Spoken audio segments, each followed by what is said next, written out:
Hello everyone, my name is Apollonia and this is a new episode of the Script Writing Tips. By the end of this episode you will know how to write Act 2 and what it contains. For building Act 2, I am going to use a combination of 3 different structure models as they are suggested by Syd Field, Joseph Campbell and Blake Snyder. I'm gonna show you what main parts to include or steps to take on your second act so you won't struggle, not much at least. Don't forget to subscribe and like this video. Let me know how you built the second act and if you have any particular steps you prefer to take in doing so. You can also visit my website in scriptwritingtips.com to find more information. Here I'd like to stress once again that every story is unique and you should treat it as such.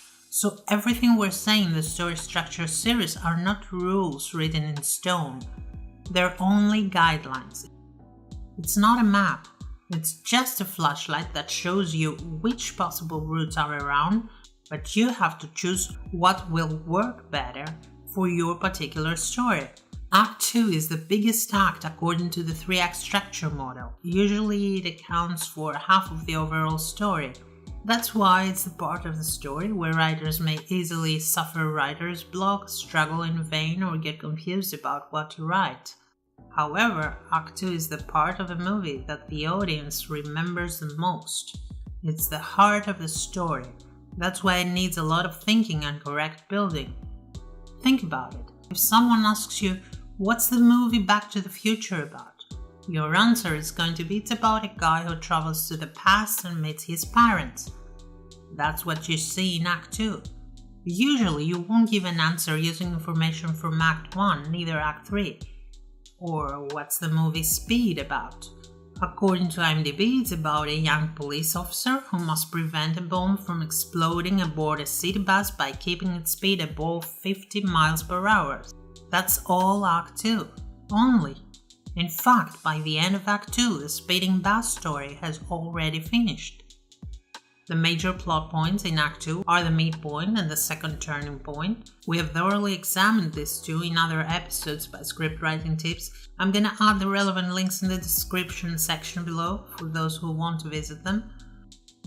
Everyone knows that Act 2 is all about conflict, that's why in Act 2 things become harder and harder for the protagonists. So in this part of your story you keep throwing obstacles to your protagonists and make their journey towards their goal harder and harder.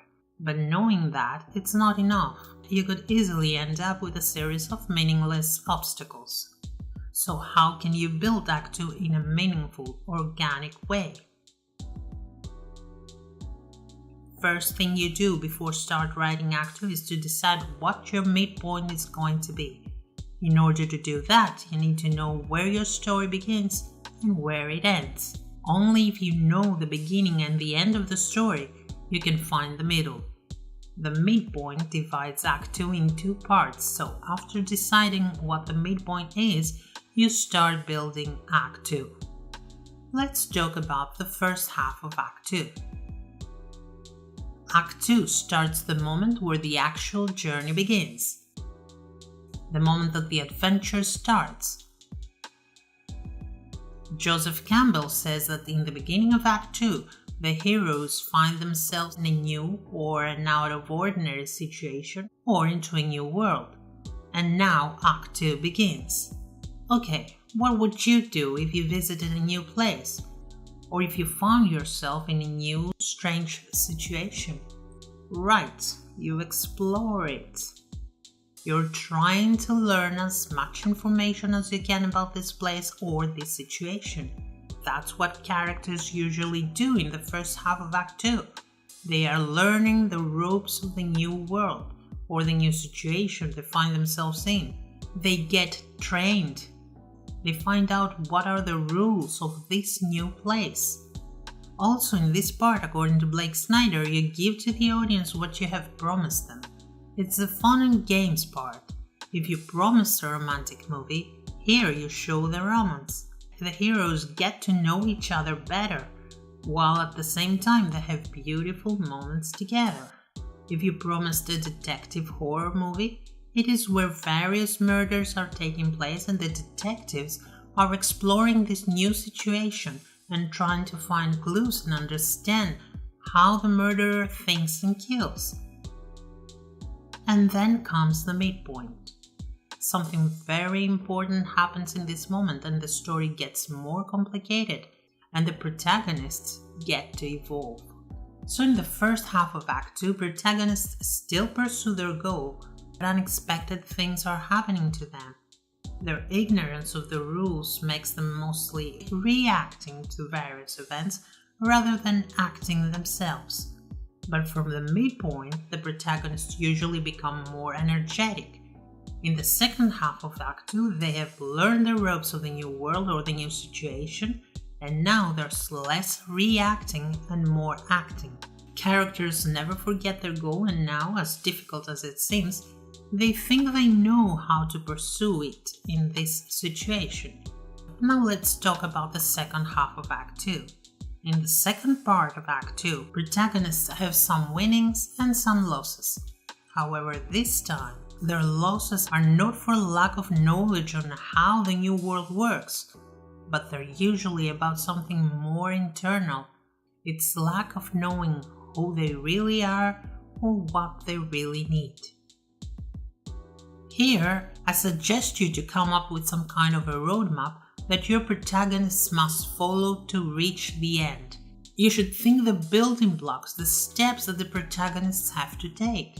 Let's say, for example, that you've come up with 5 steps that your protagonists have to take in order to reach the end of the story. Then 4 of them will have to be in Act 2. Save the last, the best, and the most important step for Act 3. In the second half of Act 2, obstacles grow bigger and become more complex and more crucial. Here is where the bad guys are closing in, the adventure gets serious, and the protagonists start losing in every step. And there you reach the second major turning point of the story, just before Act 2 ends. Many times the second turning point is also a low point for your characters. Here the protagonists either win their goal but then they realize that it hasn't ended yet, or they lose everything and they are left alone and have nothing at all. At this moment the heroes learn a new final information or they come to a deep personal realization. Whichever it is, this new last piece of knowledge is gonna help them in Act 3. And this is where Act 2 ends and Act 3 begins. In Act 3, a new final chapter begins for your protagonists, which leads them straight to the end of the story. The protagonists have tried everything and have lost everything, and now all they've got is themselves. In Act 3, protagonists are going to combine all the knowledge and experience they have acquired from the previous lessons they took during Act 2. But that's going to be another episode by Scriptwriting Tips about Act 3. So thank you everyone for watching. For more information you can visit my website in scriptwritingtips.com or you can follow my Facebook page to stay updated on new posts and episodes. You can also do this and this. Looking forward to your comments. See you soon. This is Apollonia and Scriptwriting Tips.